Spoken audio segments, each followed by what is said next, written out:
எவ்வளோ விட்டுறீங்கண்ணா? 4 கிலோங்களா? 4 கிலோ. நல்லி தான் எடுத்துருக்கீங்களா?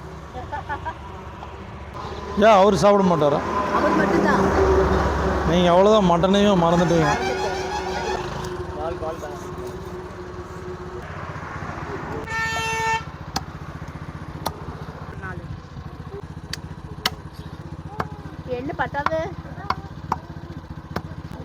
எப்படி வெட்டுறீங்கண்ணா? அது கரெக்டாக நேக்கு தெரியும் இல்லைங்களா? ஆமாங்க.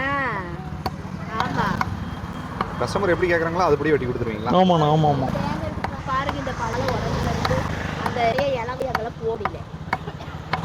ಒಂದು ಕವರ್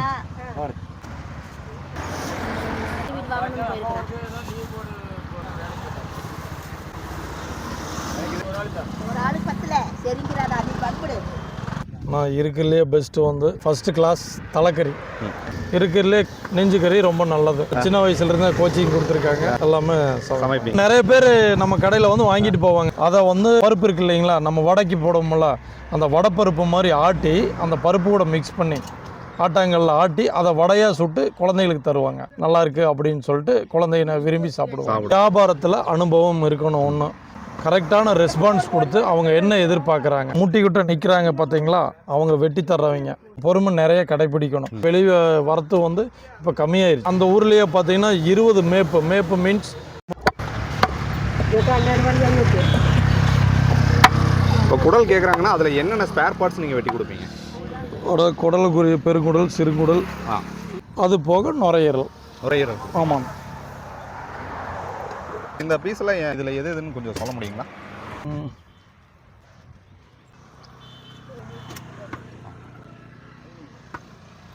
இது வந்து பெருங்குடல். இது பெருங்குடல். ஆமாண்ணா. இது சிறுகுடல் இல்லைங்க? இது சிறுகுடல். இது சிறுகுடல். இது கூட வேற என்ன கொடுத்துருவீங்க? இது கூட பார்த்தீங்கன்னா சுத்து கொழுப்பு இருக்குது. சுத்து கொழுப்பு அது பார்த்தீங்கன்னா சேம் குடல் மாதிரியே தான் இங்கே இருக்கும். எல்லாமே வச்சுருக்கீங்க? எல்லாமே இருக்குண்ணா. நம்ம இன்றைக்கி வந்திருக்கக்கூடிய இடம் பார்த்தீங்கன்னா புங்கம்பாளையம் அப்படிங்கிற ஒரு கிராமத்தை நோக்கி தான் வந்திருக்கோங்க. இங்கே வந்து ஒரு கறிக்கடைக்கு வந்திருக்கோம். அண்ணா வந்து பார்த்தீங்கன்னா ஒரு 12 மணிக்கு மேலே வந்தால் தான் எல்லா கறிக்கடையிலையும் கொஞ்சம் ஃப்ரீயாக இருப்பாங்க. ஸோ இன்றைக்கி நம்ம வந்தோடனே அண்ணா வந்து வாங்க அப்படின்னு சொல்லிட்டு ஒரு வரவேற்றார். அண்ணா வணக்கண்ணா. வணக்கம். நல்லா இருக்கீங்களா? நல்லா இருக்குங்க. உங்கள் பேருங்க? வீராசாமி. நீங்கள் என்ன தொழில் பண்ணிட்டு இருக்கீங்க அப்படிங்கிறத ஒரு அறிமுகத்தோடு சொல்லுங்கள். ஓகேங்க. அப்பா வந்து விவசாயிங்க. நான் கம்பெனிக்கு வேலைக்கு போயிட்டுருக்கேன். இது வந்து சண்டே மட்டும் பண்ணிகிட்ருக்குங்க. ஒரு நாளைக்கு இந்த சண்டே டைமில் எத்தனை ஆடுகள் வெட்டுவீங்க? ஆனால் 6லிருந்து ஒரு 10 ரூபாய்க்குள்ள 10 குட்டி வாங்கிட்டு வரது. நீங்கள் அன்னூர் சந்தையிலேருந்து எல்லா இடத்துலையும் நீங்கள் வாங்கிட்டு வரேன் நீங்கள்? இல்லை, அதாவது லோக்கலில் கிடைக்காத பட்சத்தில் அன்னூர் சந்தை போவோம். மற்றபடி பார்த்தீங்கன்னா இங்கே லோக்கலில் கிடைச்சதுன்னா நாங்கள் இங்கே வாங்கிக்குவோங்க. நீங்கள் அந்த பல்லு பற்றி சொன்னீங்களா, அதை பற்றி கொஞ்சம் விளக்கமாக சொல்லுங்கள். உங்களுக்கு புரிகிற மாதிரி சொல்லணும் அப்படின்னா, 2 பல்லு அப்படிங்கிறது பார்த்தீங்கன்னா நடுத்தரம். அதுதான் வந்து ஃபஸ்ட்டு குட்டியிலிருந்து அடுத்த ஸ்டேஜுக்கு போகிறது. அதுக்கு அடுத்தது பார்த்திங்கன்னா 2 வருஷம் ஆயிடுச்சு அப்படின்னா அது 4 பல்லாக மாறுங்க. அப்புறம் அடுத்த ஸ்டேஜ் 6, அதிகபட்சம் 8 பல்லுனா. அப்புறம் 8 பல்லுலேயே பார்த்திங்கன்னா ஒரு 4 ஈத்து 5 ஈத்து வச்சுருப்பாங்க. அதெல்லாம் பார்த்திங்கன்னா ரொம்ப வயசாகிருக்கும். இப்போ நீங்கள் வாங்கிட்டு வர்றதுக்கு நம்மளாம் பார்த்திங்கன்னா 2 பல் 4 பல் அந்த மாதிரி தான் வாங்கிட்டு வர்றது. 2 பல் 4 பல். இதனுடைய வெயிட் வந்து 15 கிலோ விழுது. 15 கிலோ வரணும். 15 கிலோ அப்படிங்கும்போது நீங்கள் என்ன ரேட்டுக்கு நீங்கள் வாங்கிட்டு வரீங்க? ஆனால் அப்படின்னா இன்றைக்கி மட்டன் அவங்க சொல்கிற ரேட்டே பார்த்தீங்கன்னா கிலோ 1000 ரூபா ரேட்டுக்கு தான் அவங்க கொடுக்குறது. ஆனால் நம்ம வெயிட் கணக்கெல்லாம் வாங்குறது இல்லைங்க. நம்ம வந்து நோட்டத்தில் தான் அப்பா எக்ஸ்பீரியன்ஸு இதில் ஒரு 40-50 வருஷம் அப்பாவுக்கு நல்ல எக்ஸ்பீரியன்ஸுங்க.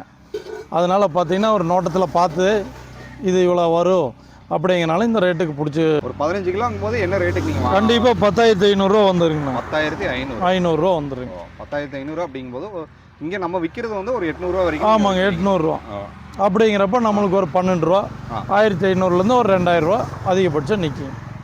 அவ்வளோதான் நிற்கும். ஆமாங்க. ஆமாம். பெருசாக ஒன்று நிற்காது. இல்லைங்க. இப்போ இந்த சண்டே டைம் தான் நீங்கள் ஒரு 5-6 குட்டி வெட்டுவேன் நீங்கள்? ஆமாங்க. அந்த புதன்கிழமை டைம்லாம் இது இல்லைங்கண்ணா. நம்ம சண்டே மட்டும் நான் ஆஃபீஸுக்கு போயிட்டுருக்கிறேங்க. அதனால் அப்பாவுக்கு வந்து அதே மாதிரி அப்பாவும் விவசாயம்.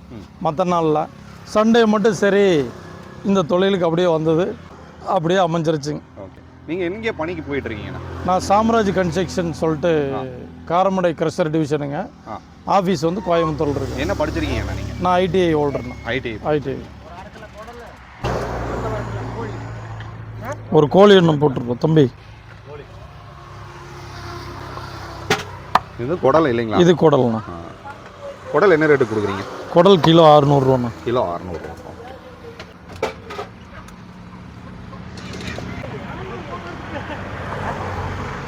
இது குடல்லாம் ரொம்ப உடலுக்கு ரொம்ப நல்லது இல்லைங்களா? ஆமாங்கண்ணா. ஆமாம். உடம்புக்கு குளிர்ச்சிங்களா? அண்ணா உடம்புக்கு ரொம்ப குளிர்ச்சி இல்லைங்களா? ஆமாங்க.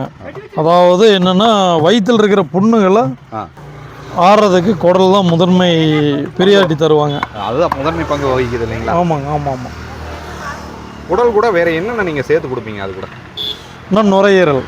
அது வந்து பார்த்தீங்கன்னா இந்த ஆஸ்துமா அண்டு இருமல் இருக்குல்ல, இருமலுக்கு வந்து நுரையீரல் வந்து ரொம்ப நல்லதுங்க. ரொம்ப நல்லதுங்களா? ஆமாங்க. ஒன்றும் இல்லை, இந்த ஸ்மோக் பண்ணுறாங்க இல்லைங்களா? ஸ்மோக் பண்ணுறவங்கள தாராளமாக நுரையீரல் எடுத்துக்கலாங்க. அவங்களுக்கெல்லாம் நல்லாவே கேட்கும்.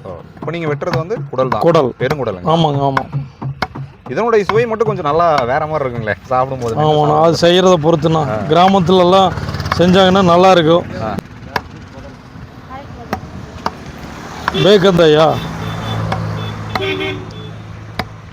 இங்கே மக்களுடைய ஆதரவுலாம் எப்படி இருக்குங்க உங்களுக்கு? ஆனால் எல்லாருமே நல்லா வராங்க. இப்போ சிட்டியிலிருந்து எல்லாமே நம்ம கடைக்கு வர ஆரம்பிச்சிட்டாங்க. பூங்கமலை பிரிவில் வந்து குட்டிகளை வந்து நல்லா நாங்கள் ஒவ்வொன்றா தான் அறுப்போம். ஒட்டுக்கா ஒரு 4-5 அந்த மாதிரிலாம் அறுத்துட்டு இருக்க மாட்டோம். பேலன்ஸ் வைக்கிறது இல்லை. ஆமாங்க. அதே மாதிரி ஒவ்வொன்றா தாங்க அறுத்துக்குவோம்.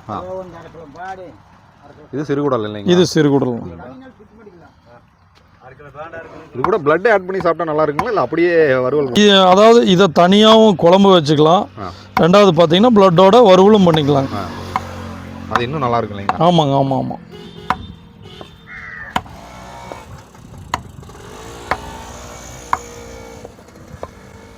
சின்ன சின்ன பீஸாக தான் கட் பண்ணணும் இல்லைங்களா? ஆமாண்ணா. சிறுகுடல் நல்லா பெருசாக வெட்டிக்கணும். மற்ற பெருங்குடல் இதெல்லாம் பார்த்தீங்கன்னா கொஞ்சம் சிறுசாக வெட்டிக்கிட்டோம் அப்படின்னா. ஏன்னா சிறுகுடல் பார்த்தீங்கன்னா சிறுசாக வெட்டினீங்கன்னா வேகும்போது பார்த்தீங்கன்னா கண்ணுக்கே தெரியாது. இது எவ்வளோ? 1/2 கிலோங்களா? 1/2 கிலோ. ஒரு ஆட்டினுடைய குடல் வந்து மேக்ஸிமம் எவ்வளோ கிலோ விழுங்க? அது உங்களுக்கு இவ்வளோ வரும்? ஆனால் இப்போ நம்ம குடல்னா ஒரு 2 கிலோ. 2 கிலோ வரும். 2 கிலோ 2.5 கிலோ வரணும். மக்கள் இருக்கிறாங்களா கஸ்டமர்ஸு? முன்னாடி நாள் நைட்டே ஃபோன் பண்ணி சொல்லிடுவாங்கண்ணா. உடலுக்கு தான் அவ்வளோ டிமாண்ட். ஆமாம். இதே ஆக்சுவலாக இப்போ நாங்கள் லாஸ்ட்டாக அறுத்துங்காட்டி தான் இந்த குடலே இருக்குது. இல்லாட்டி பார்த்தீங்கன்னா எங்கள் கடையில் குடலுக்கு தாங்க சண்டை போட்டுக்குவாங்க. நீங்கள் என்ன ரெகுலராக கொடுக்குற கஸ்டமருக்கு தான் தரீங்க, எங்களுக்கு தர்றதில்ல, நாங்கள் அமௌண்ட்டு கொடுக்குறது இல்லையா அப்படின்னு சொல்லி. சுவரொட்டி என்ன பண்ணுறீங்க? நான் சுவரொட்டி தானே காலையிலேருந்தே வந்து முன்னாடியே எல்லாமே புக்கிங் தானே. எங்கள் கடையில் பொறுத்த வரைக்கும் மட்டனை தவிர பாக்கி எல்லா ஐட்டங்களுமே 10 o'clock மேலே கிடைக்கிறது ரொம்ப ரேர். இன்றைக்கி வந்து என்னென்னா ஒரு முகூர்த்த நாள், அதனால இந்நேரம் நம்ம கடையில் கறி இருக்குது. இல்லாட்டி அவ்வளோதான் இருக்குது. இல்லாட்டி இந்நேரத்துக்கெல்லாம் நாங்கள் வீட்டுக்கே போயிருப்போம். அதிகபட்சம் நாங்கள் 12 மணி வரைக்கும் தான் இருப்பீங்க. ஆமாங்க.